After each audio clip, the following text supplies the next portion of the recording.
안녕하세요.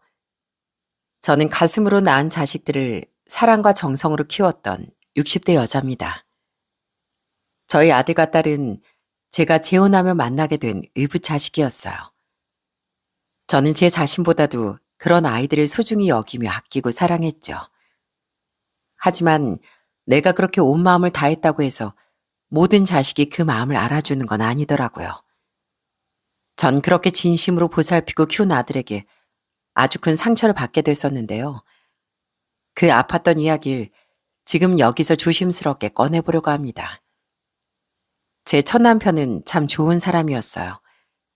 가난한 홀어머니 아래서 힘들게 자란 시골뜨기인절 진심으로 아껴준 사람이었죠. 하지만 그런 남편은 결혼한 지 고작 2년 만에 심장마비로 세상을 떠났습니다. 그때 시부모는 숨이 쉬어지지 않을 정도로 가슴 아파하던절 남편 잡아먹은 여자라며 몰아세웠죠. 이래서 내가 처음부터 널 싫어했던 거야. 우리 아들 인생 망치 요물인 것 같아서. 2년 동안 남들 다 가진 애도 하나 못 가지더니 키워코 우리 집 대를 끊어버렸구나. 그냥 너도 내 아들 따라 혀라도 확 깨물어버려. 머리채 잡히고 질질 끌려다니고 오죽하면 조문을 왔던 동네 사람들이 심호를 뜯어말릴 정도로 그들의 원망은 대단했습니다. 너무 아팠지만 남편이 잃었다는 슬픔보단 훨씬 덜한 고통이었죠. 그렇게 남편의 장례가 끝나고 전 함께 살던 시부모에게 바로 쫓겨나고 말았어요. 그냥 여기 와서 살지 그러니 현수가. 그 차가운 서울에서 혼자 어떻게 살려고. 윤서방도 없는데. 남편 잃고 잠시 몸을 의탁하기 위해 돌아왔던 딸을 붙잡고 엄만 하염없이 눈물을 흘리셨습니다. 엄만 제가 그곳에 머무르길 바라셨지만 전 먹고 살기 위해 다시 서울로 향했죠. 그렇게 남편을 잃은 뒤 전 식당도 다니고 공장에서도 일을 하며 혼자 살았어요. 주변에서 재혼하는 게 어떻겠냐며 맞선을 주선해왔지만 남편을 잊기가 힘들어 누굴 만나기가 꺼려지더라고요. 그런 딸을 안타까워했던 엄만 제가 사별한 지 6년 뒤 남편처럼 제 곁을 떠나셨습니다. 오랫동안 앓던 지병이 악화되셔서요. 엄만 마지막까지 제 걱정을 놓지 못하셨죠. 나마저 없으면 이젠 세상에 너 혼자인데 불쌍한 널 두고 내가 어떻게 눈을 감겠니? 죽어서도 네가 마음에 걸려 엄마가 어떻게 떠나겠냐고. 엄마마저 떠나보낸 뒤 전 세상에 정말 혼자가 되었습니다. 그렇게 외롭게 살던 제게 손을 내밀어준 사람이 바로 제 두 번째 남편이었어요. 저는 당시 이 일 저 일을 전전하다 파출부로 일하고 있었는데 절 좋게 봐준 파견업체 사장님이 남편을 소개시켜 주셨죠. 그쯤엔 저도 가족을 만들고 싶다는 마음이 있어 선자리에 나갔더니 아주 선한 인상의 남편이 절 기다리고 있더라고요. 저보다 2살 연상이었던 남편은 가난하지만 마음씬 따뜻했던 사람이었습니다. 남편은 4년 전 이혼한 뒤 혼자 아들과 딸을 키우고 있다고 말했죠. 돈도 없고 자식도 둘이나 있는 제가 누굴 만나는 게 여성분께 죄송한 일이라고 생각했지만 그래도 아이들에게 엄마를 만들어주고 싶다는 욕심으로 용기 내서 나왔습니다. 남편은 고개를 들지도 못하고 기어 들어가는 목소리로 자신의 사정을 고백하더라고요. 남편의 전처는 가난이 지긋지긋하다며 돈 많은 남자와 바람이 났다고 합니다.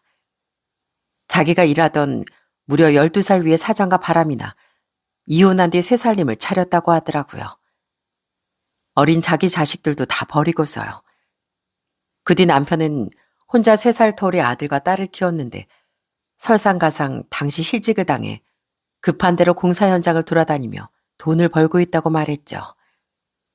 그래도 사람이 착하고 최소한의 양심과 염치는 있는 사람인 것 같아 전 그 뒤에도 몇 번 더 남편을 만나봤어요. 그리곤 성품 많은 참 바른 사람이란 확신이 들어 전 사별한 지 11년 뒤 2번째 남편과 재혼을 하게 됐습니다.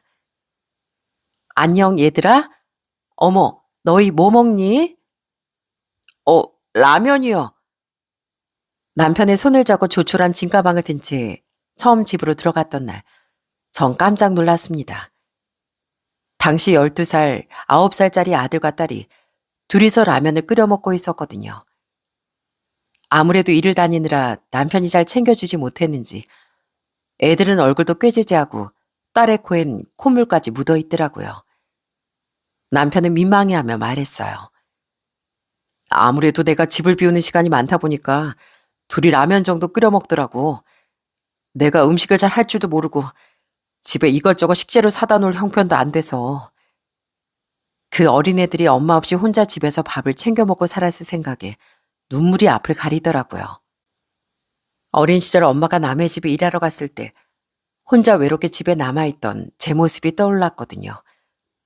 밖에서 뭔가 잘못 주워 먹고 탈이 나 생사를 오갔던 기억도 잠시 떠올랐죠. 아들은 그런 절 보며 물었어요.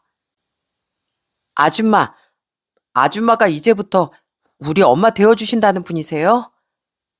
그래, 맞아. 앞으로 내가 너희들 엄마가 되어주려고 왔어. 네가 주성이 맞지? 반가워. 앞으로 잘 부탁해. 보배야, 앞으로 이 아줌마랑 잘 지내보자. 전 그런 아들의 머리를 쓰다듬고 딸의 콧물을 손으로 닦아주며 눈물을 참았습니다. 그리고는 최대한 다정한 미소를 지으려 애를 썼죠. 그렇게 재혼한 뒤 전 집 청소부터 하기 시작했어요. 먼지도 많고 씻기며 이불이며 옷이며 다 여기저기 쌓여 있어 너무 어수선했거든요. 남편은 또 민망해하며 쭈뼛쭈뼛 옆에서 절 돕더라고요. 내가 짐 정리를 한다고 했는데 그렇게 지저분한가? 네, 좀 그러네요. 사람마다 서툰 부분이 있는 건데 어쩔 수 없죠. 거기 그 이불도 다 가지고 나와줄래요? 싹 다 빨아야 할 것 같아요. 전 창문을 활짝 열어 쿰쿰한 냄새도 환기시키고 산처럼 쌓였던 옷들과 이불도 전부 빨았습니다. 그리고는 주방도 정리하고 방 구석구석을 쓸고 닦았더니 이제야 좀 사람 사는 집 같더라고요. 그동안 남편뿐 아니라 애들도 슬쩍 눈치를 보더니 제 뒤를 졸졸 따라다니며 청소를 도왔죠. 그렇게 집 정리 끝낸 전 기특했던 아이들도 제대로 씻기기로 했어요. 보배야, 아줌마랑 같이 씻을까?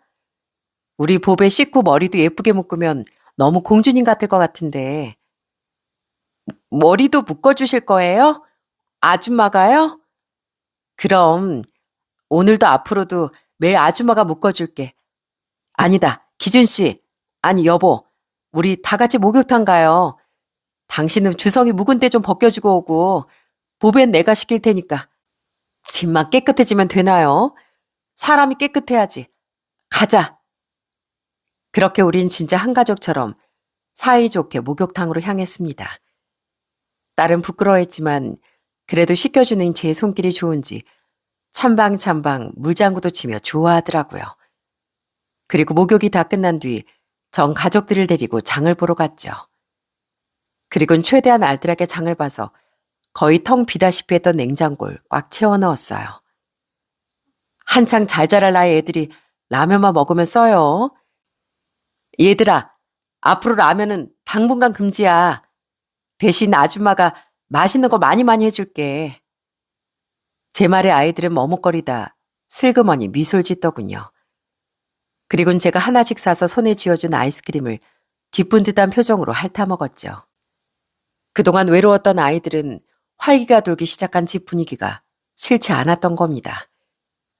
그날 밤 남편은 저를 보니 자기가 아이들에게 얼마나 부족한 부모였는지 알게 됐다며 고맙다는 말을 몇 번이고 하더라고요. 얘들아, 밥 먹자. 얼른 먹고 학교 가야지. 전 매일 일찍 일어나 아침을 차리고 아이들을 학교에 보냈습니다. 다행히 남편은 재혼하고 얼마 되지 않아 제대로 된 직장에 취업을 했어요. 덕분에 형편도 조금씩 나아져 밥상에 맛있는 반찬도 많이 올릴 수 있었죠. 그렇게 집안 분위기가 밝아지자 아이들은 너무나도 좋아하더라고요. 그런 아이들이 제게 엄마라고 부르기까지 시간은 오래 걸리지 않았습니다. 당신이 집에 온 후로 집에 아주 활기가 넘치는 것 같아. 이게 사람 사는 행복인가 싶어서 나 요즘 너무 날아갈 것 같아. 정말 고마워 여보. 남편은 그런 제게 많이 고마워했어요. 하지만 오히려 남편에 대한 제 고마움이 더 컸죠. 나야말로 고마워, 여보. 이렇게 나한테 평범한 행복을 선물해줘서 난 이제 평생 가족을 갖지 못할지도 모른다고 생각했거든. 아침 일찍 일어나 가족들 먹을 밥 차리고 소란스러운 식탁 앞에 앉는 일이 나한테 얼마나 감사하고 큰 행복인지 당신은 모를 거야. 이렇게 남편과 전 서로에게 고마워하며 더 깊은 부부가 되어갔습니다. 아이들과 많이 친해지고 집에 적응이 되자 전 바로 일자리를 구했어요. 형편이 전보다 나아졌다고 해도 맞벌이가 필요한 형편이라고 생각했으니까요. 대신 오래도록 엄마 손길을 제대로 못 받아본 아이들을 챙겨주기 위해 9시부터 3시까지만 할 수 있는 식당 일을 구했죠. 그렇게 힘들게 일을 마치고 집에 들어오면 바로 가족들 먹을 밥을 하고 집안일을 하면서도 전 부업 또한 쉬지 않았습니다. 새로 생긴 가족과 행복해질 수 있다면 그 어떤 수고도 마다하고 싶지 않았거든요. 그렇게 아끼고 아낀 돈으로 전 아이들을 학원에 보내기 시작했습니다. 남편은 제가 너무 무리하는 것 같다며 걱정했지만 전 이렇게 말했어요. 제대로 공부를 시켜줘야 애들이 나중에 미래를 선택할 수 있는 폭도 넓어지는 법이잖아요. 애들도 우리처럼 가난하게 살게 할 수는 없어요. 나중에 애들이 잘 되게 하기 위해서라면 무슨 수고인데 못하겠어요. 그때부터 남편은 가장으로서 부끄럽다며 대리운전을 뛰기 시작하더군요. 그렇게 남편과 전 서로 힘을 합쳐 아등바등 애들을 키우며 살았습니다. 남들은 왜 재혼해서 그런 고생을 했냐고 하지만 전 그 고생마저도 행복하더라고요. 더는 외롭지 않았으니까요. 시리던 제 곁을 채워준 남편과 아이들은 그렇게 제게 무엇과도 바꿀 수 없는 소중한 존재가 되어갔죠. 하지만 행복한 나날들만 있던 건 아니었습니다. 저희 딸은 중학교 1학년 때 아이들에게 심한 따돌림을 당했어요. 견디다 못한 딸은 제게 멍이 잔뜩 든 몸을 보여주며 그 사실을 털어놓더라고요. 그 모습을 보자마자 정말 눈이 돌더군요. 여기 3반 담임 선생님 어디 계십니까? 당장 나와보세요. 보배 어머님 아니세요? 여기 무슨 일로? 무슨 일? 내 딸이 지금 무슨 짓을 당하고 있는지 알기나 하십니까? 얼마나 반 애들한테 관심이 없었으면 애가 무슨 짓을 당하고 있는지도 몰라요. 전 바로 학교를 찾아가 고래고래 소리를 지르며 뒤집어 엎었어요. 그리고는 교육청에도 정식으로 신고를 넣어 결국 교장 선생님 사과까지 받아내고 가해자 애들도 하나하나 불러 저주를 퍼부었죠. 어린 애들이라고 하지만 그때 제 눈엔 제 딸을 상처 입힌 악마들로밖에 보이지 않더라고요. 대체 어떻게 자식을 키웠으면 친구한테 이런 짓을 할 수 있답니까? 부끄러운 줄 아세요. 어디 내 딸 눈에 피눈물 내고 당신 자식 얼마나 잘 사는지 내가 두고 볼 거예요. 전 제게 머리 숙여 사과하던 가해 학생들 부모에게도 삿대질하며 악담을 퍼부었어요. 결국 가해자 중 일부는 강제 전학을 갔고 일부는 다른 징계를 받았어요. 하지만 딸은 여전히 두려움에 떨었기에 전 남편과 상의하에 아예 집을 이사해버렸습니다. 그 동네에서 먼 곳으로요.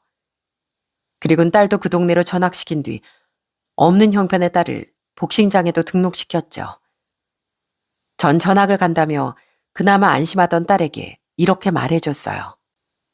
보배야, 엄만 보배한테 도망을 가르치는 게 아니야. 작전상 후퇴를 가르치는 거지. 후퇴요? 그래. 사람은 두려운 일에 정면으로 맞서는 용기를 배울 필요도 있지만 너무 괴로울 땐 잠시 후퇴하는 방법도 알아야 하거든. 엄만 보배가 여기서 운동 배우며 몸도 마음도 강하게 만들고 새로운 친구들도 사귀면서 자신감도 얻었으면 좋겠어.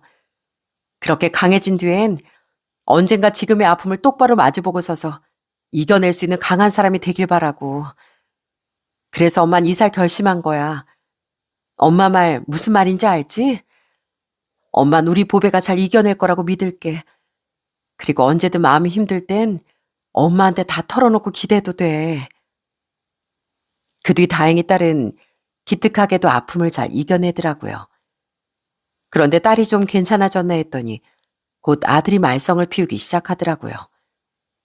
아들은 중학생 때부터도 가끔 친구와 심하게 다툰다든지 학교 땡땡이를 친다든지 하는 작은 문제들을 일으켰었는데요. 고등학교 2학년 때 무슨 불량서클 같은 곳에 들어가더니 본격적으로 사고를 치고 다녔습니다. 여보세요? 네? 경찰서요? 주성이가 또요? 툭하면 다른 학교 아이들과 집단으로 다투고 약한 학생들의 돈까지 빼앗고 다니던 아들은 경찰서를 아주 제 집 드나들듯 하더라고요. 덕분에 저나 남편은 경찰서나 학교 선생님 그리고 피해 학생들과 그 부모들 앞에서 항상 고개를 숙여야 했고요. 너 대체 어쩌려고 이래? 어? 너 깡패되기로 작정했어? 방황도 정도껏 해야지. 사람들한테 피해만이라도 입히지 말라고 몇 번을 말해. 너 깡패 만들려고 엄마랑 아빠가 땀 흘리면서 일한 줄 알아? 남편도 저도 어떻게든 아들을 사람 만들어 보려고 애를 썼습니다. 매질도 해보고 집에서 쫓아내도 보고 눈물로 어르고 달래기도 했죠. 하지만 아들은 계속 정신을 차리지 못했고 나중엔 대학도 가지 않고 술 먹고 놀며 바쁘더니 무슨 불건전한 일로 돈까지 버는 것 같더라고요. 그런 아들 때문에 남편과 제 입에선 한숨이 사라질 날이 없었죠. 어? 주성이잖아? 제가 지금 뭐 하는 거야? 그러던 어느 날이었습니다. 아들이 24살이었던 해 어느 날, 잠시 편의점에 가기 위해 집에서 나왔던 전 비틀거리며 집으로 들어가고 있던 아들을 발견했어요. 아들은 또 술을 진탕 먹었는지 몸을 제대로 가누지도 못하고 있었죠. 그런 아들은 횡단보도가 아닌 곳에서 무단횡단까지 하려고 하더라고요. 달려오는 차를 보지도 못할 정도로 만취를 했던 겁니다. 주성아, 안 돼! 전 이러다 큰일 나겠다 싶어 냅다 아들에게 달려갔습니다. 그리고는 도로에서 아들을 밀쳐낸 뒤 바로 정신을 잃었죠. 미처 브레이크를 밟지 못하고 절 덮쳤던 차에 그만 치이고 말았거든요. 눈을 떴을 땐 이미 전 병원 침대에 누워있더라고요. 어머니, 정신이 드세요? 여긴 병원이니? 네, 어머니 무려 나흘 만에 깨어나신 거예요. 전 진짜 어머니가 어떻게 되는 줄 알고. 그러니까 저 같은 놈 뭐가 이쁘다고 대신 차도에 뛰어드셨어요. 저처럼 못난 놈이 뭐가 이쁘다고요. 힘들게 정신을 차려보니 가족들이 저를 보며 울고 있더라고요. 생각보다 크게 다친 전 스스로 나흘 만에 깨어났다고 하더라고요. 아들은 온통 눈물범벅이 된 얼굴로 제게 죄송하다며 빌었습니다. 미어도 내 자식인데 언제든 또 내 목숨 하나 못 던지겠니? 제가 잘못했어요, 어머니. 어머닌 절 이렇게 위해 주시는데 전 어머니 속만 썩이고 정말 죄송해요. 많이 아프시죠? 이까지 고통이 얼마든 참을 수 있어. 그러니까 주성아, 이젠 제발 정신 좀 차리거라. 엄만 그거면 돼. 그거 하나면 뭐든 할 수 있어. 제발 부탁이다. 전 그런 아들에게 제발 정신만 차려달라고 애원했습니다. 그때라면 아들을 걱정하는 제 진심이 통할 것 같았거든요. 그리고 그 뒤 아들은 정말 정신을 차리더군요. 아들은 정말 절 위해 정신 차리겠다며 자기 주변의 친구들도 싹 끊어내더라고요. 그런 아들은 얼마 뒤엔 멀쩡한 직장까지 구했습니다. 정말? 네가 직장을 구했다고? 네, 어머니 아버지. 그동안 속 많이 썩여서 정말 죄송했습니다. 이제라도 정신 똑바로 차리고 살 테니까 지켜봐 주세요. 그런 아들의 모습에 남편과 전 얼싸안고 눈물을 흘렸습니다. 그렇게 숱한 우여곡절 끝에 아들이 정신 차리자 집안에 비로소 평화가 찾아왔죠. 아들은 노력 끝에 구한 직장을 꾸준히 다녔고 딸도 어엿한 직장인으로 살고 있었어요. 또한 저희 집 형편도 갈수록 제법 피게 되었습니다. 잠시 시간을 거슬러 올라가 저와 남편은 아들이 21살 때 직접 식당을 차렸었어요. 그 식당이 대박은 아니어도 매출이 나쁘지 않게 나왔었기에 우린 그 돈을 차곡차곡 모으고 재테크를 해서 꽤 넉넉한 재산을 모을 수 있었죠.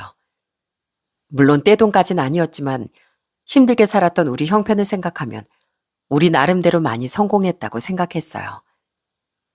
아들은 나이 30에 결혼했는데 남편 가정 그때 집값 비싼 서울의 신혼집이라도 잘 구하라며 2억을 보태주었답니다. 아들과 며느리는 그 돈에 자신들의 돈을 보태 3억이 조금 넘는 집을 구했죠. 그리고 4년 뒤 딸이 결혼할 때도 우린 똑같은 돈을 보태주었어요.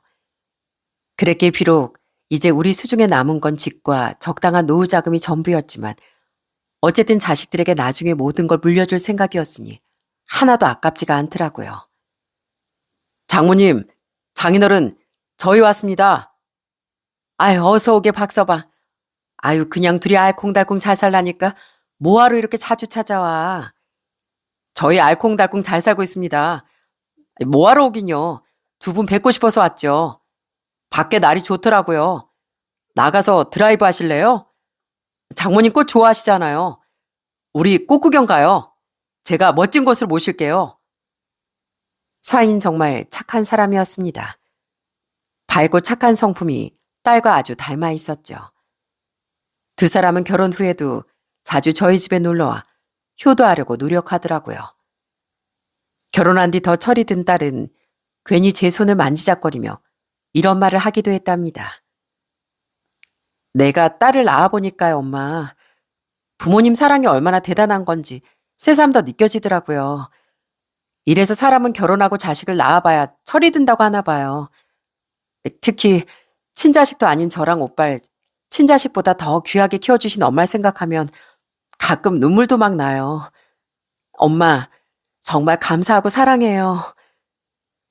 제 앞에서 콧물을 흘리며 라면을 먹고 있던 그 조그마한 아이가 언제 이렇게 커서 아이 엄마가 되었을까 하는 생각에 가슴이 뭉클해졌습니다.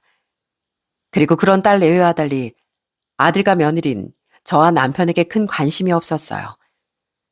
며느린 평소 좀 욕심이 많고 얌체 같은 아이였는데 저희 집에 와도 늘 빨리 돌아가고 싶어하는 눈치가 훤했죠. 어머니, 저희 이만 가볼게요. 벌써? 온 지 2시간도 안 됐는데. 얼굴 뵀으면 됐죠.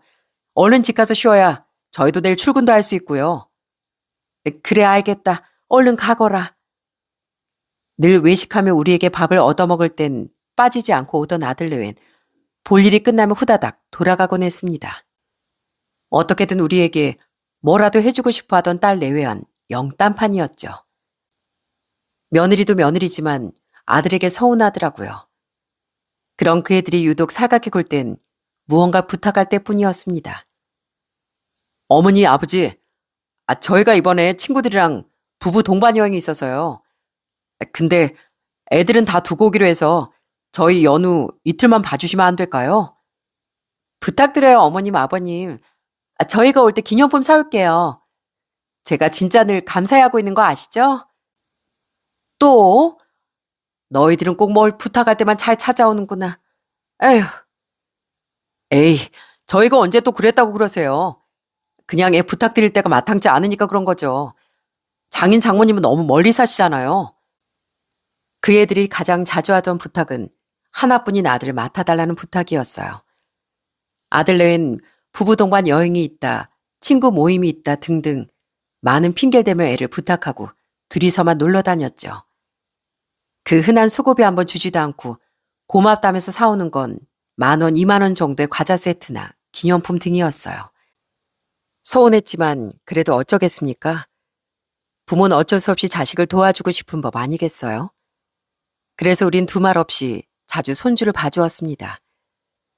주변 이야기를 들어보면 꼭 뭘 부탁할 때만 찾아오는 자식들이 저희 아들만도 아니더라고요. 그래서 그냥 해줄 수 있는 거라도 있어서 다행이다 생각하기로 한 거죠. 난 진짜 오빠랑 세연이 마음에 안 들어.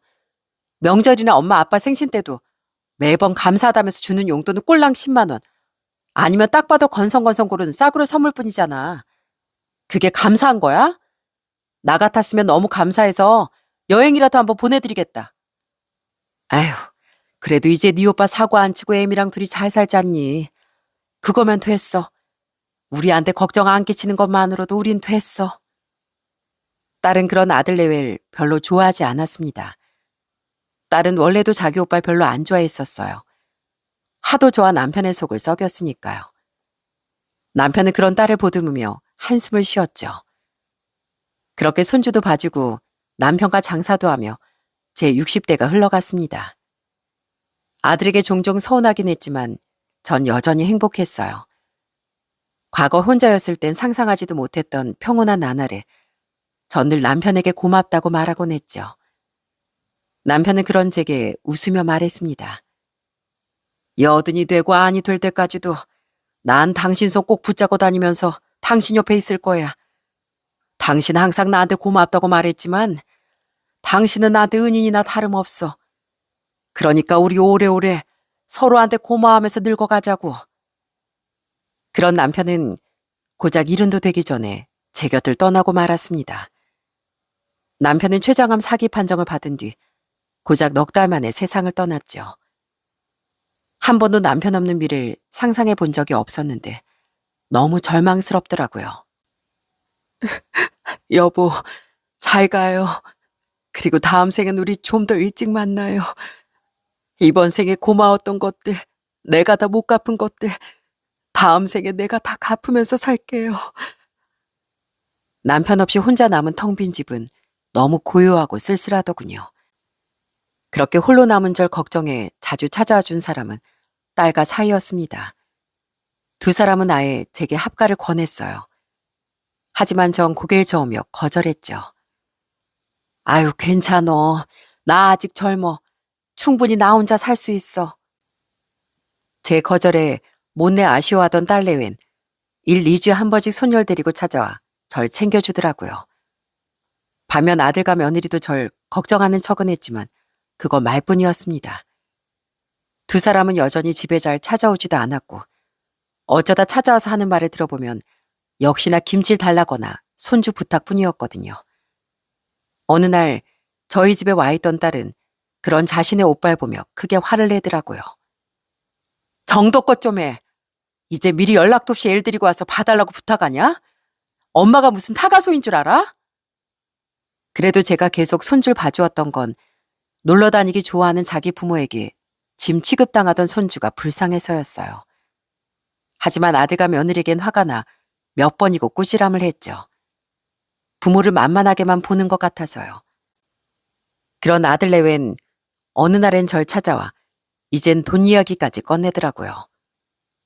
어머니, 가게 정리하신 돈 있잖아요. 그거 저희 좀 빌려주시면 안 돼요?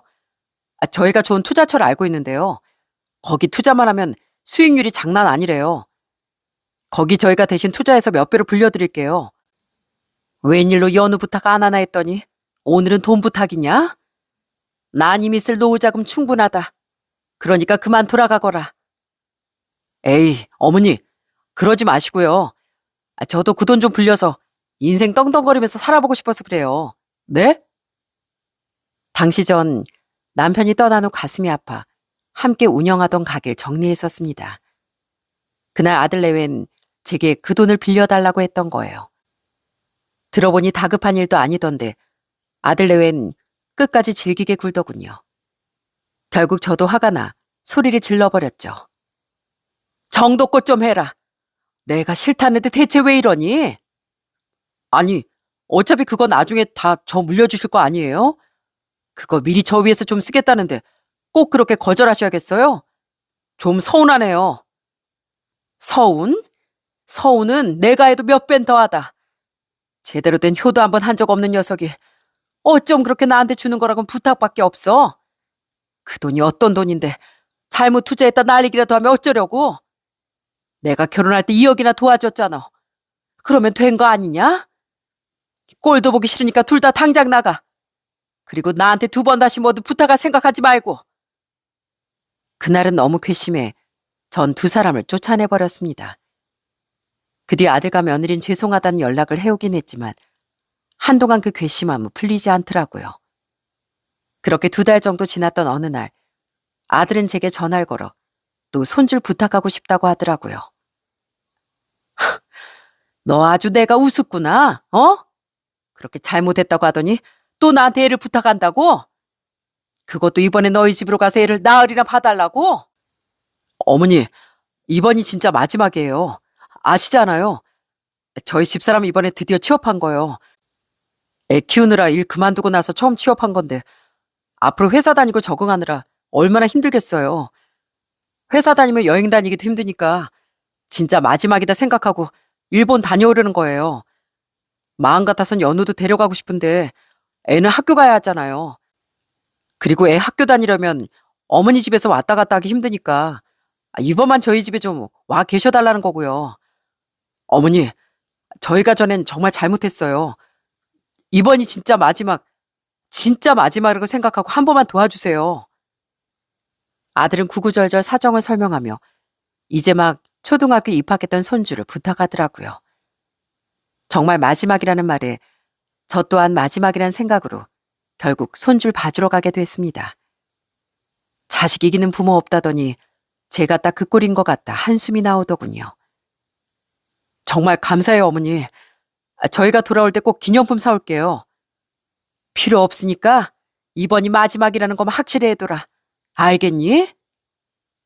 아직 마음이 다 풀리지 않았던 전 퉁명스레 대답하며 손주를 맡아주었습니다.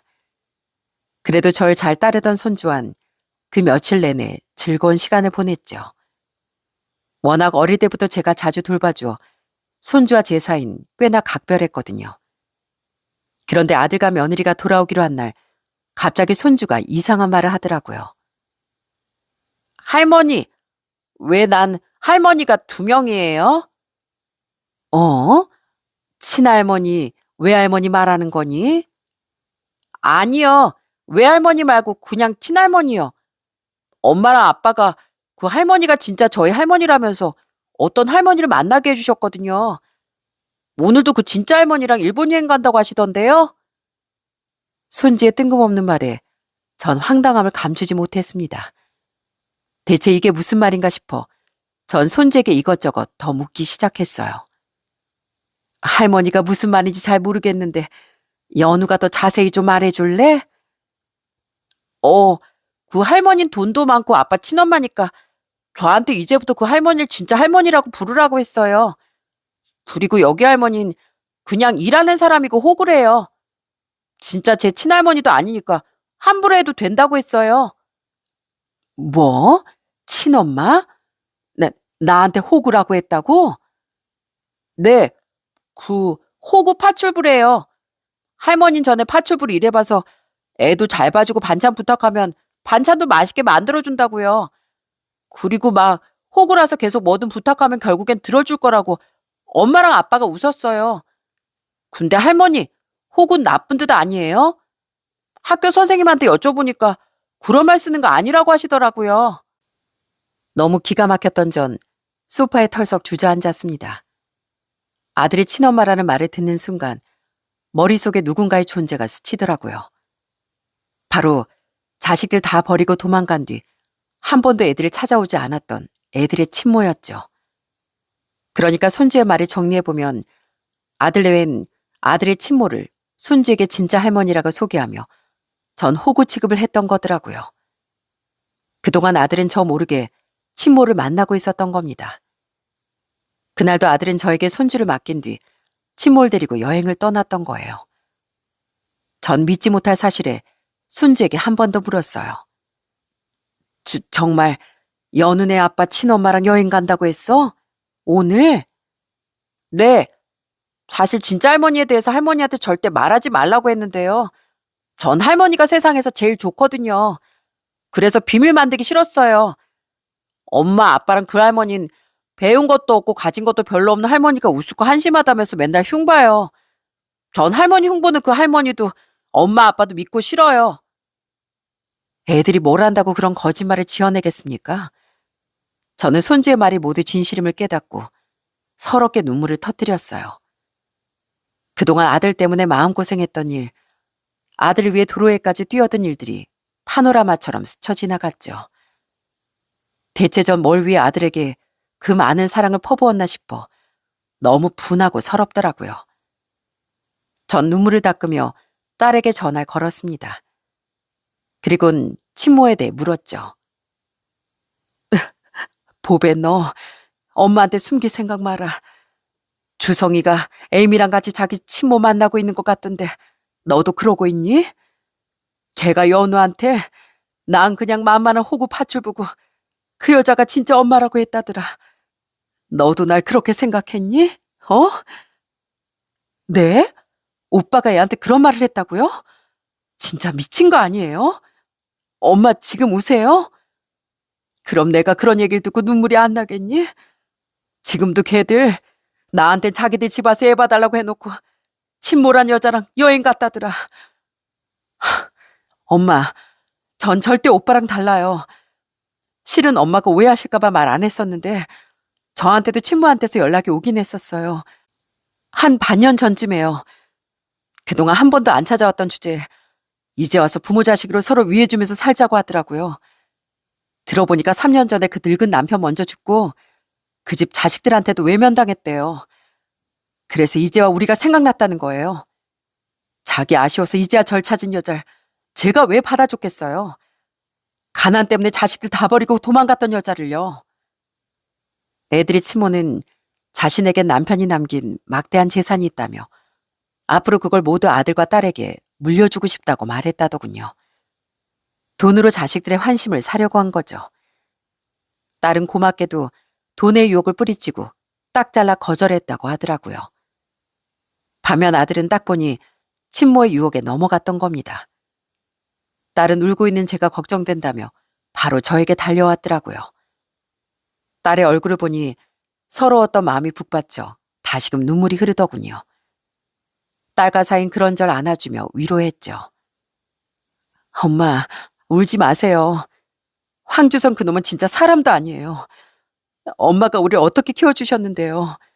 엄마가 자기 때문에 목숨까지 잃을 뻔했는데 어떻게 엄마를 호구라고 불러요? 엄마, 이젠 그 인간 얼굴 보지도 말고 사세요. 엄마한테 제가 있잖아요. 장모님, 저흰 진짜 돈 같은 거 필요 없습니다. 저희 결혼할 때 보태주신 돈만 해도 저희 넘치게 받았어요. 저한테 장모님은 장모님 한 분뿐이고 집사람에게 어머니도 장모님뿐입니다. 적어도 딸과 사이만은 절 정말 부모로 생각하는 것 같아 그나마 위로가 되었습니다. 그 뒤 전 일을 가며 아들과 며느리가 돌아오기만을 기다렸어요. 딸과 사이도 그런 저와 함께 했고요. 그날 점심 비행기로 한국에 돌아온 아들 내외는 4시가 넘어서야 집에 도착했더라고요. 아들 내외는 딸과 사이를 보자마자 깜짝 놀라더라고요. 보배야, 매제, 왜 여기 와 있어? 딸과 사이는 그런 아들의 말에 대답하지 않고 그저 노려보기만 했습니다. 전 어리둥절한 표정이던 아들에게 냉담한 목소리로 말했어요. 주성이 너, 네 친엄마랑 같이 여행 다녀왔다며? 네? 그걸 어떻게, 설마 우리 연우가 말했어요? 연우가 말했든 내가 알아봤든 그게 중요하니? 중요한 건 네가 돈 많은 그 여자 만나면서 난 호구 취급했다는 거야. 어떻게 네가 나한테 이럴 수가 있니?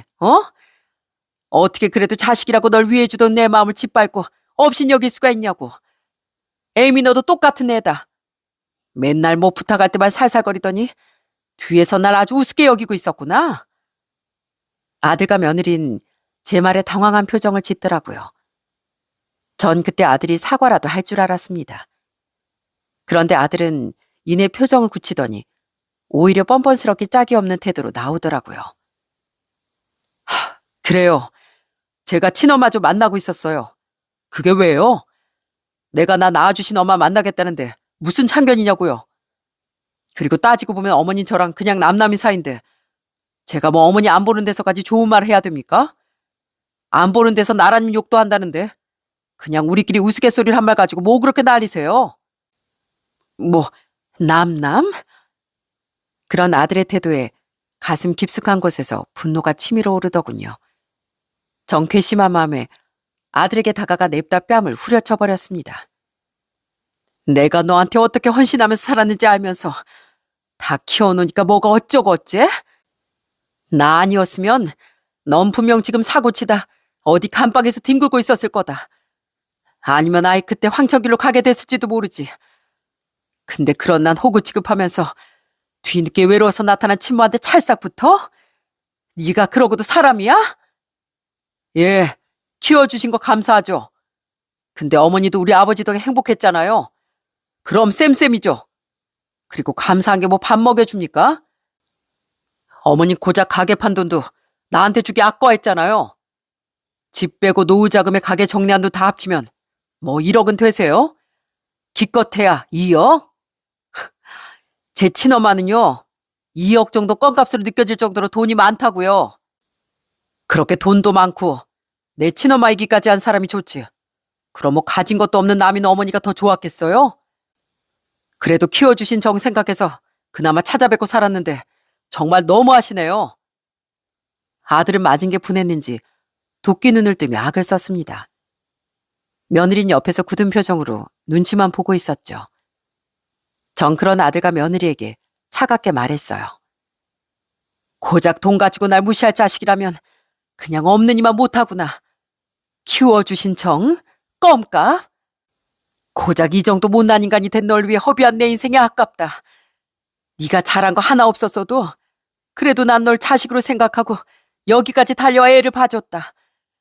하지만 네가 날 부모로 생각지 않으니 우리 인연은 여기서 끝인 것 같구나. 난 널 이제 아들이라고 생각하지 않을 테니까 너도 그렇게 돈 많다는 네 친모만 챙기며 잘 살아보려무나.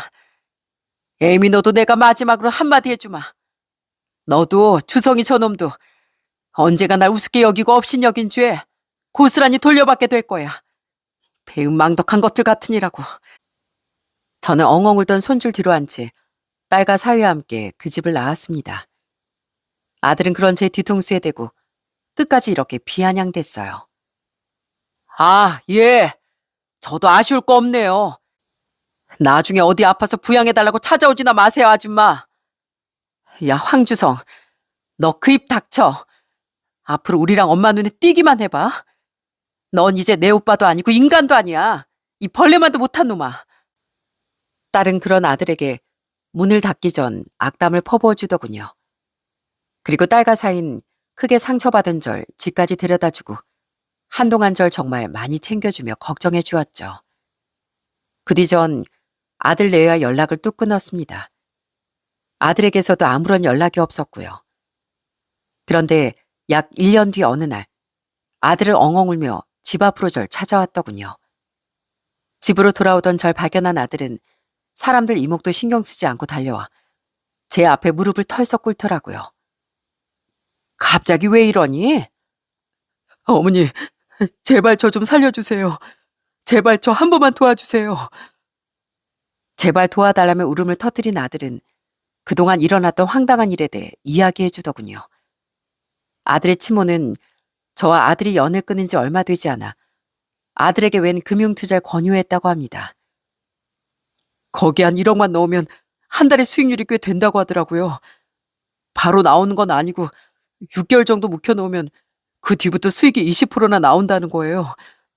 믿을 만한 정보라 이미 엄마도 거기에 3억이나 투자했다는데 엄청 솔깃하더라고요. 근데 알고 봤더니 그게 금융 다단계였던 거예요. 처음에 프레젠테이션을 직접 가서 들어보니 정말 많게는 달에 1억 버는 사람도 있다는 말에 아들과 며느리는 혹했다고 하더라고요. 아들과 며느리는 집을 담보로 대출까지 받아 거의 2억 가까이 투자했다고 합니다. 그리고 처음엔 정말 반년이 지나자 수익이 꼬박꼬박 나와 자기 처가 식구들도 다 가입시켰다고 하더라고요. 그런데 그 수익을 한두 달 정도 받은 뒤 갑자기 회사가 사라졌다고 해요. 그 사기꾼들이 사람들 돈을 다 들고 도망갔던 거예요. 그제야 사기였다는 걸 알고 진짜 하늘이 무너지는 줄 알았어요. 순식간에 2억을 잃게 된 아들 내외는 친모의 멱살까지 잡고 따졌다더군요. 어떻게 수십 년 만에 찾아와서 아들한테 사기나 칠 수 있어요. 그러고도 그쪽이 부모예요? 내 돈 내놔요, 당장. 아니, 난 정말 너 도와주려고 했던 거야. 나도 당했는데 무슨 사기 쳤다고 그래. 뭐 미안하게 되긴 했지만 어떻게 널 생각해준 부모 멱살을 잡을 수가 있어? 이 은혜도 모르는 놈아. 그렇게 치고받고 다투던 아들과 친모의 사이는 당연히 멀어졌고 아들은 친모를 고소까지 했다고 합니다. 하지만 경찰이 뭘 어쩔 수 있었겠어요? 친모도 사기를 당했을 뿐이었는데요. 그런데 더 기가 막혔던 건 그 친모가 아들에게 거짓말을 했었다는 거예요. 엄만 돈 많으니까 우리랑 처가 식구들이 잃은 돈이라도 보상하라고 했는데 알고 봤더니 친엄마도 순 알거지더라고요. 실은 그 집 사업이 갈수록 기울어서 그 남편이 죽을 때 엄마한테 남긴 돈이 집 빼고 딱 3억이었다는 거예요. 사실 친모는 가진 돈이 그렇게 많지 않았고 그저 돈이 많다고 속여 아들과 딸에게 기대고 싶었던 거더라고요. 아들과 며느린 그 말에 속았던 거죠. 결국 그 친모는 자기 남편이 남긴 돈을 전부 날렸고 아들과 며느린 그 여자에게 아무런 보상을 받을 수 없었다고 합니다. 그 결과 빚을 갚기 위해 집까지 판 아들 외엔 지금 월세집에 살고 있다고 말했어요. 처가에서 전 완전 대역 죄인이에요. 어머니, 제발 저 좀 살려주세요. 어머니 그래도 돈이 없진 않으시잖아요. 제발 저 전셋집 얻을 돈이라도, 아니, 처가에 갚을 돈이라도 빌려주시면 안 될까요? 그것도 안 되면 저희 이 집에 들어와 살기라도 해주시면 안 될까요? 제가 전에는요, 정말 죽을 죄를 지었어요. 앞으로 정말 어머니 떠받들면서 살게요. 넌 항상 아쉬워질 때만 나한테 그렇게 잘하는 척하구나. 날 아줌마라고 부를 때는 언제고? 이제 와서 이러는 네가 난 너무 가소롭다. 어머니, 어머니라고 부르지도 마. 네 말대로 난 남남이 널 나 자신보다 더 소중하게 아꼈었다. 그리고 그 마음이 너덜너덜해졌던 작년에 난 널 다시 남남으로 돌려보냈어. 이제 나한테 자식은 보배 하나뿐이야. 그러니까 두 번 다시 찾아오지 말거라. 이건 다 네가 판 네 무덤이야. 저는 그런 아들을 냉정하게 돌려보냈습니다. 아들은 엉엉 울며 끝까지 매달렸지만 전 더 이상 아들의 말에 속지 않았죠. 나중에 알게 된 사실인데 그때 그 사기 사건이 꽤 규모가 컸었나 보더군요. 피해자가 몇천 명이나 됐다고 하더라고요.